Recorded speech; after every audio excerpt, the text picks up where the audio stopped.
Bismillah ar-Rahman ar-Rahim. Assalamu alaikum. We are going to do the 16th episode of the summary of the Quran, and we will cover Surah Al-Mu'minun and Surah An-Nur, Surahs 23 and 24 respectively.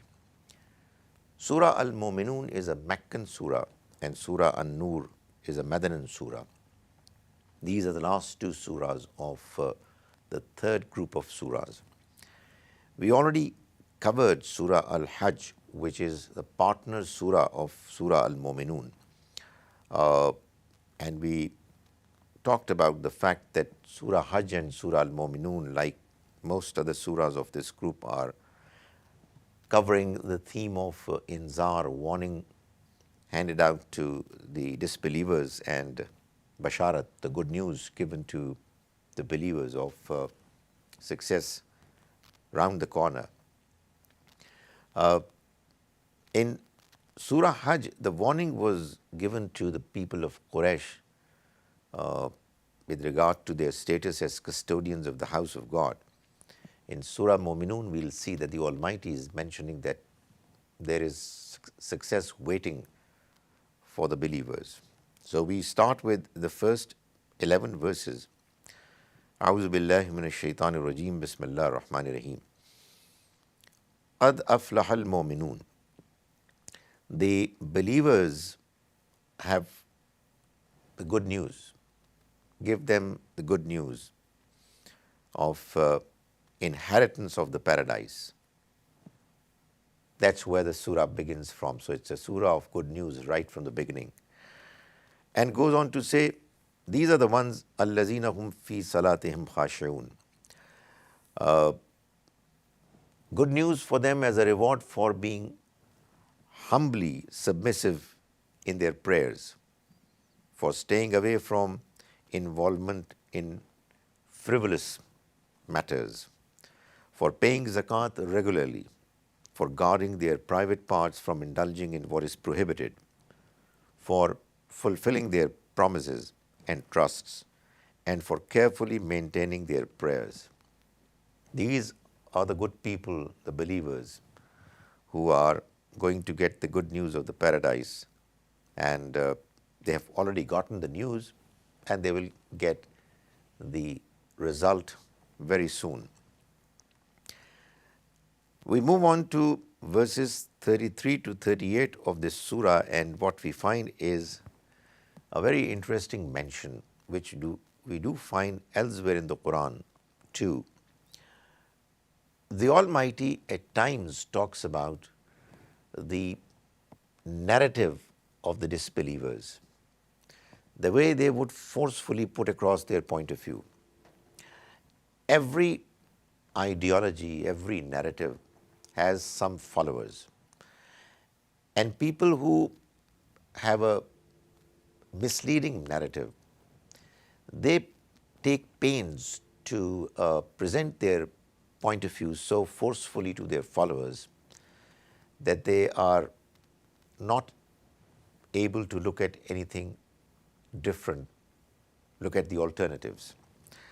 What the Quran has done is, it's a remarkable way that the Almighty has asked us to look for the truth, that at times He presents the point of view of the disbelievers, the enemies of God's message, so forcefully, honestly and forcefully, the way they would like it to be presented, and does not respond to their criticism, their claims against the Quran and its message. And at times one wonders as to why God does so. And the response that comes to one's mind is that the Almighty would want questions to come to our minds. He would like us to come to the Quran with doubts, so that the Quran removes those doubts, responds to those questions. Unless you are genuinely thirsty, you will not value water. Unless you are hungry, why would you take food the way it deserves to be taken? It's a blessing of the Almighty. It seems that it's a similar case with guidance as well. If you're not genuinely, desperately looking for guidance, then when guidance would come to you, you'll not value it as properly as the one who was in desperate search for it and then got it. So look at what the Almighty has done. He has presented the point of view of the disbelievers quite as forcefully as they would have done themselves, probably even more, and then left to the reader to decide as to whether what they're saying makes sense or not. Most certainly the Quran responds to these claims, these criticisms elsewhere, but at the end of this description, we do not find any response. The Almighty says that this is what the disbelievers say, Ma haza illa basharum mithlukum. He, the messenger, is just like a human like you. Ya'kulu mimma ta'kulun minhu wa yashrabu mimma tashrabun. He eats what you eat and he drinks what you drink. So how can he claim that he is from God? How is it different? How is he any different from us? And then it goes on to say that they would say, وَلَئِنْ أَطَعْتُمْ بَشَرًا مِثْلَكُمْ إِنَّكُمْ إِذًا لَخَاسِرُونَ. And if you are going to follow a human like you, then you are going to be the losers. So don't be fooled. And they would say, أَيَعِدُكُمْ أَنَّكُمْ إِذَا مِتْتُمْ وَكُنْتُمْ تُرَابًا أَنَّكُمْ مُخْرَجُونَ تُرَابًا وَعِظَامًا أَنَّكُمْ مُخْرَجُونَ. Does he promise you that when you are going to die and you will be dust and bones, that you will be brought back to life, brought out from your graves? Hayhata hayhata lima tuwadun. It is far-fetched. How far-fetched is what you are being promised. In hiya illa hayatuna dunya namutu wa nahya wa ma nahnu bimab'uthin. This is just this worldly life of ours and nothing else. There's no other life. We die and we live and will never be resurrected. So this is a very forceful presentation of the point of view of those who were opposing the Quran. The lesson is that when we are dealing with people who have a different point of view, let's not present their point of view in a way that it looks weak and we do injustice with it. Let's understand and present it properly and forcefully, the way they are presenting, and then find out what is wrong with it. Or else what we are doing is not fair. We are being intellectually not honest. We move on to verses 115 to 118, wherein the Almighty is mentioning the same important subject as we have already seen covered in Surah Al-Anbiya, which is the 21st Surah. The Almighty says, أَفَحَسِبْتُمْ أَنَّمَا خَلَقْنَاكُمْ عَبَثًا. Do you think that we have created you for no reason, in vain? وَأَنَّكُمْ إِلَيْنَا لَا يُرْجَعُونَ. وَأَنَّكُمْ إِلَيْنَا لَا تُرْجَعُونَ. And that towards us you are not going to return. فَتَعَالَى اللَّهُ الْمَلِكُ الْحَقِّ. So exalted is God, the true sovereign. La ilaha illahu. There is no deity except Him. Rabbul Arshil Kareem. He is the Lord of the noble throne. So the Almighty is clarifying yet again that this life is a purposeful life, and there is no chance that we could have done something as purposeless, absurd as creating creatures like humans without any ultimate purpose. So later on in the surah, the criticism that I mentioned earlier was addressed and responded to.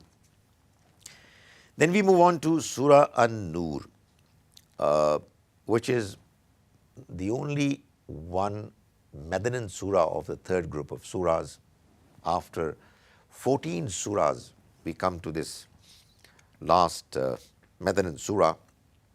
It's unique It has no partner. And when we read this surah, we find that the struggle that the believers undertook under the leadership of the Prophet, may God's mercy be on him, the Almighty is telling these believers that it's going to lead you to success in the way that they're going to be the rulers of this land.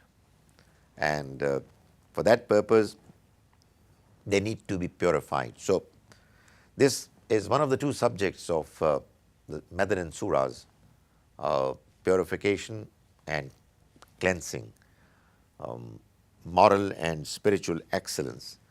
And then there is the ultimate punishment inflicted upon the enemy. So this surah belongs to the stage when the believers were being purified, cleansed and elevated morally and spiritually. And this, the Quran tells us time and again, was a prerequisite for the ultimate punishment to be inflicted, because it was to be inflicted through the hands of the believers, and the believers had to be up to the level of expectation that the Almighty had from them. So the Muslim society was being cleansed, and the hypocrites that were there within their ranks were also to be removed from their company. So we begin the surah. The first 4 verses, they say, Suratun anzalnaha wa faradnaha wa anzalna fiha ayatim bayyinat la'allakum tazakkarun. It's a great surah which we have revealed, and we have made its injunctions binding, and we have revealed in it very clear messages so that you remember. So right from the beginning, the reader is being mentally prepared that he's reading an important part of the Quranic message. The first thing that this surah mentions is a woman or a man found guilty of extramarital sex, zina, a zaniyatu wa zani, lash each of them with 100 lashes. Fajlidu kulla wahidin minhuma miyata jalda. And let not pity for them keep you away from executing God's religion. If you believe in God and the last day, and let a group of believers witness their punishment. This requirement of some believers being present at the time a punishment is executed is mentioned about no other punishment. This is the only punishment wherein the Almighty has specifically mentioned that there should be a group of believing men and women present while it is being executed. And the reason is that there could always be a tendency among some people that it's not a big crime for people to indulge in extramarital sex. So why should we be so strict about it? The Almighty knew that this weakness is there. He knows that Satan is going to incline people to have sympathy for those who were found guilty of zina, and they were thus being punished.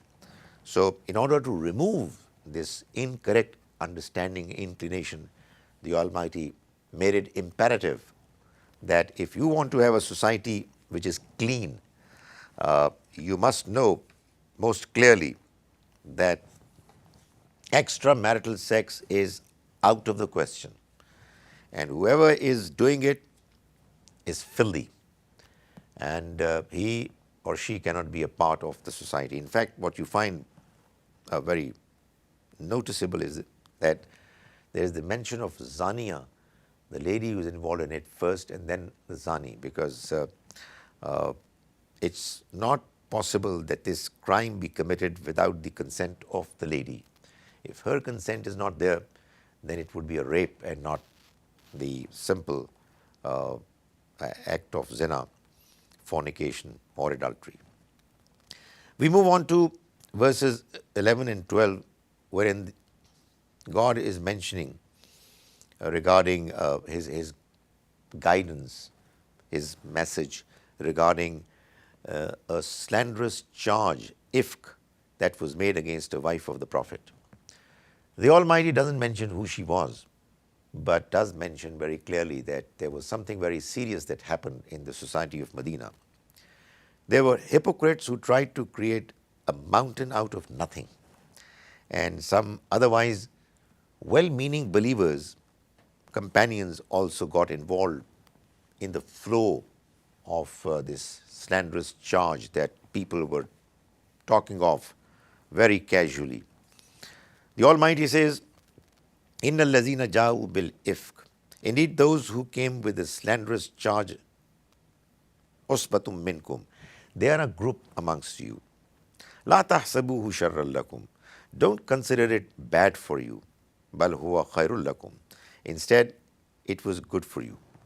That is, such incidents, although seem to be very unpleasant, yet the fact is that because the society of the believers was going through a process of cleansing, such incidents had to take place for the society to be cleansed, to be guided, to be informed about what are the right ways and what are the wrong ones, and how to get rid of those people who are involved in such evil acts.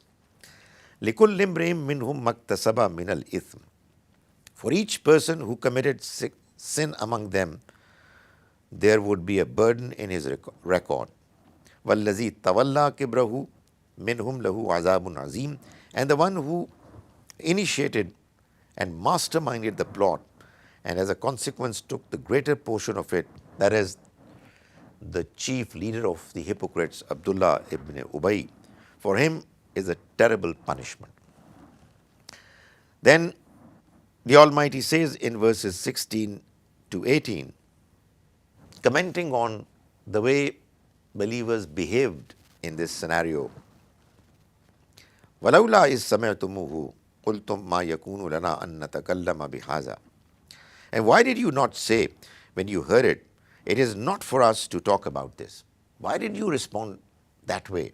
We can't talk negatively about a believing man or a woman. Subhanaka hadha buhtanun azim. Glory be to you, O God. This is a disgusting slander.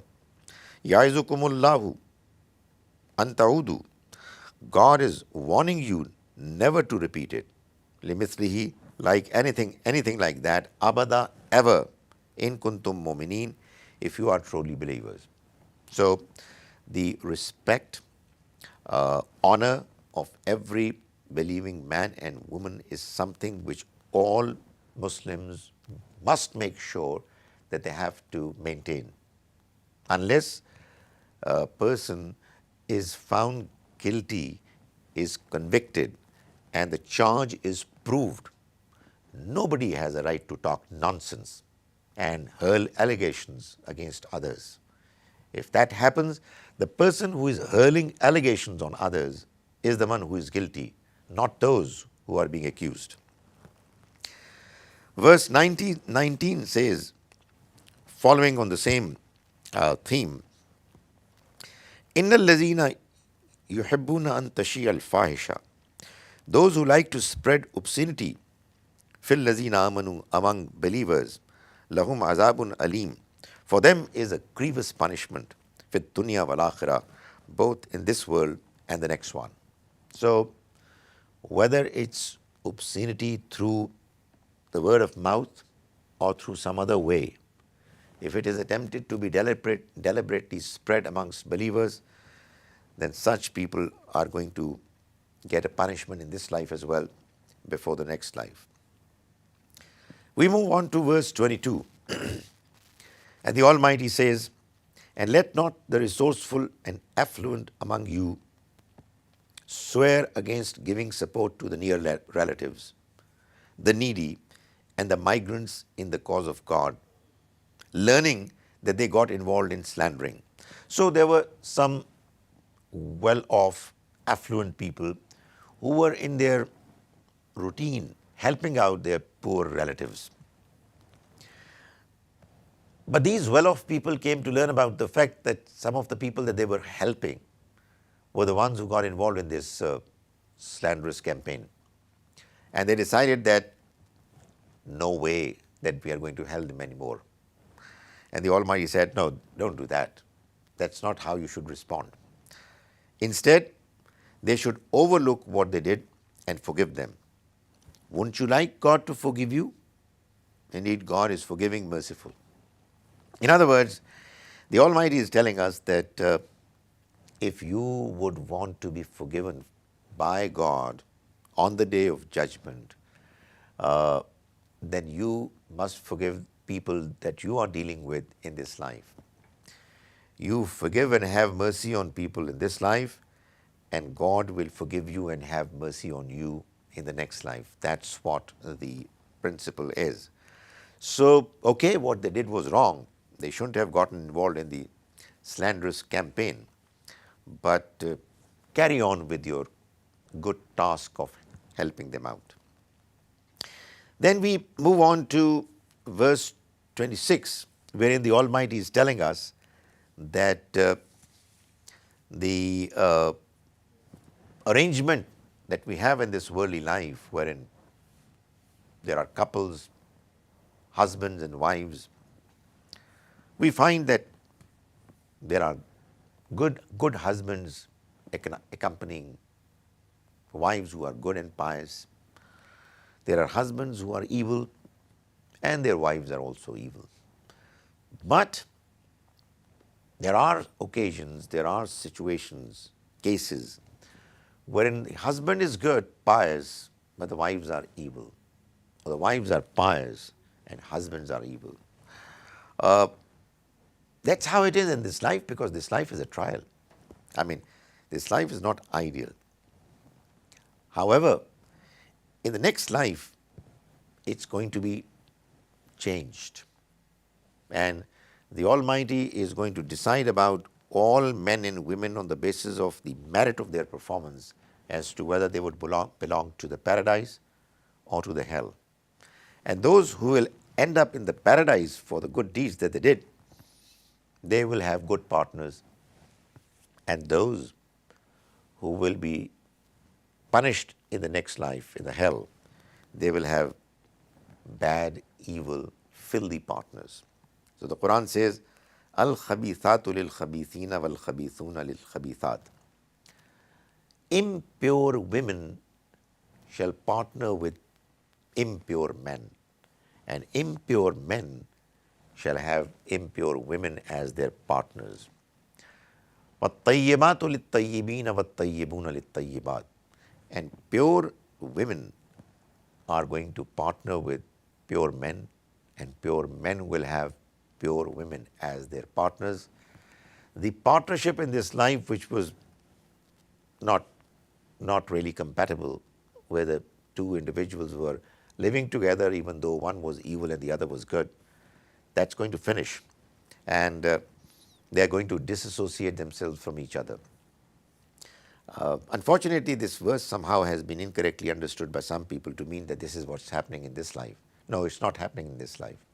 In this life, according to the Quran, we know, for instance, that such pious, noble people like Nuh and Lut alayhi salam, Noah and Lot, their wives were not good, and therefore they will end up in the hellfire. While as evil a person as Pharaoh had an excellent wife and very pious lady who is going to end up in the paradise. We move on to verses 30 and 31, and we find that the Almighty is talking about certain etiquette which need to be followed by believers while men and women are interacting with each other. These instructions can be given the title of etiquette of gender interaction. And the way these instructions have been positioned in this particular surah chapter is suggesting that it's like you want to avoid a disaster, and for that you are taking preventive measures. Like, for instance, in today's modern world, we know that there are vehicles which ply on the roads, and we all would want to reach our destinations in quick time. However, there is a danger then when a large number of vehicles are going to be there simultaneously on the roads. At times, the traffic would choke, there would be accidents, injuries, or worse still, deaths. In order to avoid this evil, humans have been able to come up with what we call traffic rules, traffic laws. So we are very particular about the way we drive. We fasten our seat belts. We cannot go beyond a certain speed limit. We use our indicators. We are particular about the lanes, etc. We respect the traffic lights and so on. It seems that there is a similar principle applied by the Almighty in the case of the accident of zina. Because while we interact with each other, and interaction is obviously necessary, like plying vehicles on the roads is essential, yet there are dangers, and therefore, like in the case of traffic rules, there are certain rules that the Almighty has required both believing men and women to follow in order for them to be saved from the embarrassment of that ultimate accident called zina. So the Almighty says, قُلْ لِلْمُؤْمِنِينَ يَغُضُّوا مِنْ أَبْصَارِهِمْ وَيَحْفَظُوا فُرُوجَهُمْ. Tell believing men to keep their gazes clean and guard their private parts. That is, when they are interacting with other people, including women, they should be careful about the way they look at others. Their gaze has to be clean, pure. The gaze of somebody who is a noble person. Even if you were to look at them, you should look at them in a way that you are a gentle, pious, noble person. There's nothing evil in your eyes. And he's also instructing men to guard their private parts. In other words, to be dressed up in a way that is not revealing, and also to not have any evil intentions in mind. The same instructions are given by the Almighty to women as well. They too have been asked to be careful about their gazes and to cover their private parts properly. But they have also been asked, because they are ladies who are inclined, interested in embellishing themselves, that if they have embellished themselves either through jewelry or makeup, then they must cover all parts of their body that have been embellished, except what are apparent. Face, hands and feet are an exception, but for the rest of the body, if these parts have been embellished, then they must be covered. So this is what the Almighty says, and He keeps saying that He knows what you do and how you behave. So it's important that they make sure that they are being quite as careful as the occasion when they are interacting with each other, the occasion demands. Then we move on to an important verse, verse 33 of the surah, wherein the Almighty says, وَالَّذِينَ يَبْتَغُونَ الْكِتَابَ فَكَاتِبُوهُمْ. وَالَّذِينَ يَبْتَغُونَ الْكِتَابَ. That's the starting point. Those people, that is, those slaves and slave girls who approach you to be freed, emancipated, and they want you to involve yourself with them in a contract wherein you decide a price tag for them. They had prices. That's unfortunate, but that's what the truth is. You decide for a value, a price of them, and free them, writing a contract wherein you decide that the man or a woman who was a slave or a slave girl, when he or she is going to be freed, the person will be bound to give the amount of the price that was attached to him or her to the owner. And it would obviously be done in installments. It had to be made easy. But the Almighty says, "Fakatimuhum." If that demand comes from a slave or a slave girl, then you must write it down. And he says that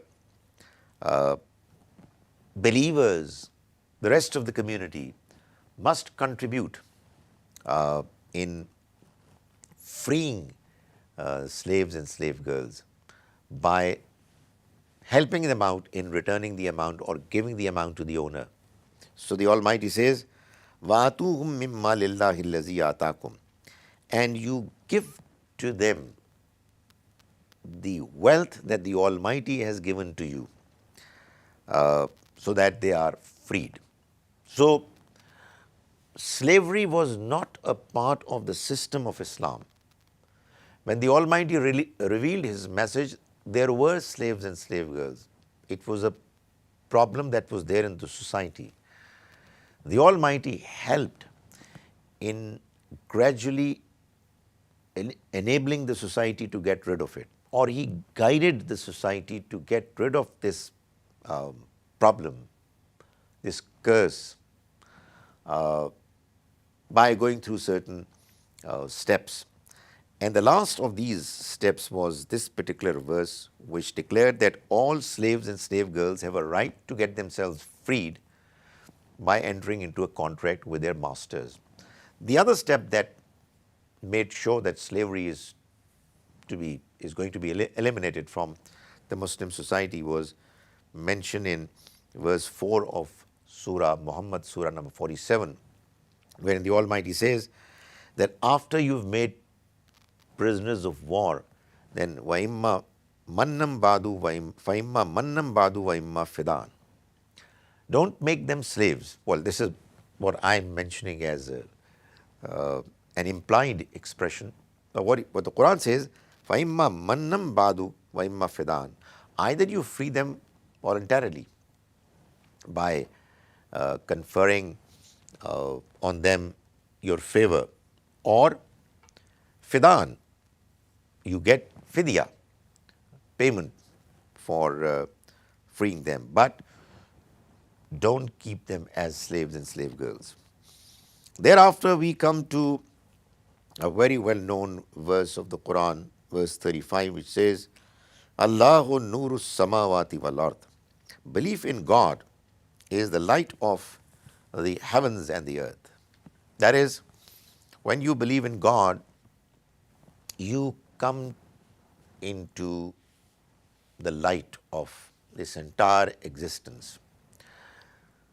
Without properly believing in God, you are facing thick darkness.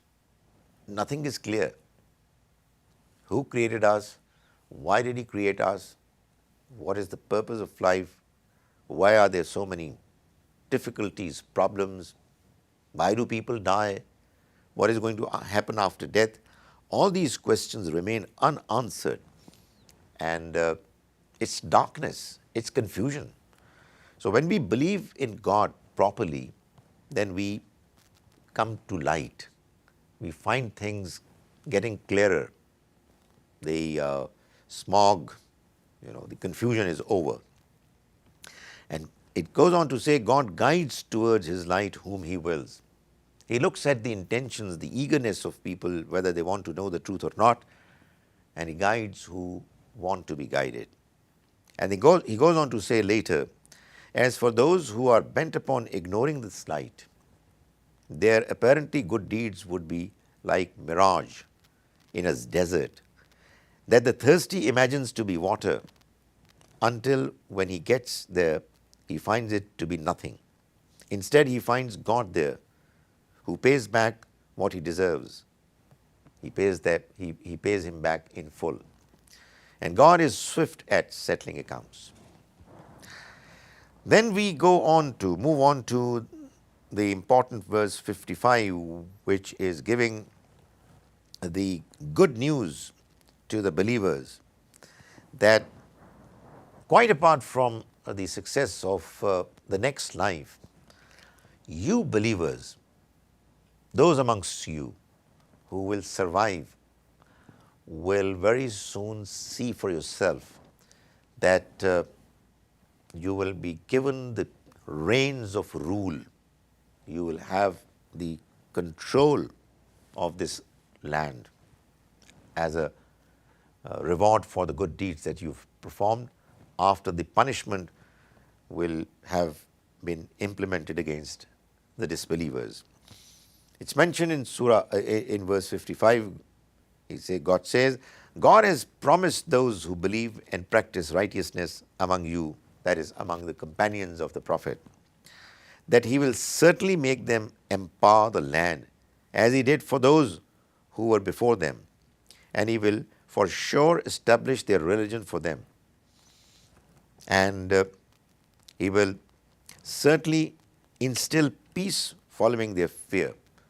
So He is telling believers, He's promising them, very soon you will be ruling over this land, and because you will get the opportunity, all instructions that the Almighty wants to be implemented in the society are going to be implemented through you, and as a consequence, the period of fear is going to be over, and He's going to instill peace in the society.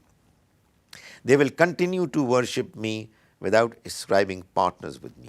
So the prophecy is that these evil times that you're experiencing because of the disbelievers, they're going to be over, and you will finally have the ultimate victory, which is going to lead to the rule of the Muslims, and the good times are going to come very soon. So, as I've been mentioning, these surahs are talking about consistently warning to the disbelievers on the one hand and the good news to the believers on the other. And this is the ultimate good news for the worldly phase of their existence, that they are going to get the rule which will enable them to exercise the Almighty's will on the society. Finally, we have towards the end of the surah certain verses which are the clarifying verses. This has been a pattern in many of the Quranic surahs, wherein the Almighty mentions a certain instruction. The instruction in its mention is very clear, but there are people who are confused. They cannot find the right way of implementing the Almighty's expectations. And then after a certain while, the Almighty comes up with His response as to how the expectation could be implemented, and if there were any confusions, He removes those confusions. So we saw in verses 30 and 31 that the Almighty was asking believers to be careful while dealing with the opposite gender. There were some people who took it too far, and there were some who had some confusions regarding certain matters. So there are three verses which clarify some of those confusions, starting from verse 58. The Almighty says there are durations of privacy when even young kids, slaves, servants and slaves too should seek permission from individuals before entering their rooms. Min qabli salatil fajr, before the Fajr prayer, wahina tada'una thiyabakum, and when you put aside your clothing for rest in the afternoon, wa min ba'di salatil isha, and after the Isha prayer. These are the three occasions of privacy for you. Then the Almighty says in verse 60 that the elderly ladies who have gone past the age when they would hope for getting married, the requirements and expectations from them are not quite as stringent as are from other ladies who are young. And the third clarification comes in verse 61, when the Almighty says that the idea of asking you to be careful about dealing with the opposite gender is not that you should have a social boycott or you separate from yourselves from others and not socialize with them. You can go to all your relatives, you can go and visit your close friends, you can have meals together, you can have meals separately. This is up to you. The important thing is that the instructions are followed properly so that when you are interacting with each other, you are clean and pure in your intentions, in your gazes, and the way you interact with each other.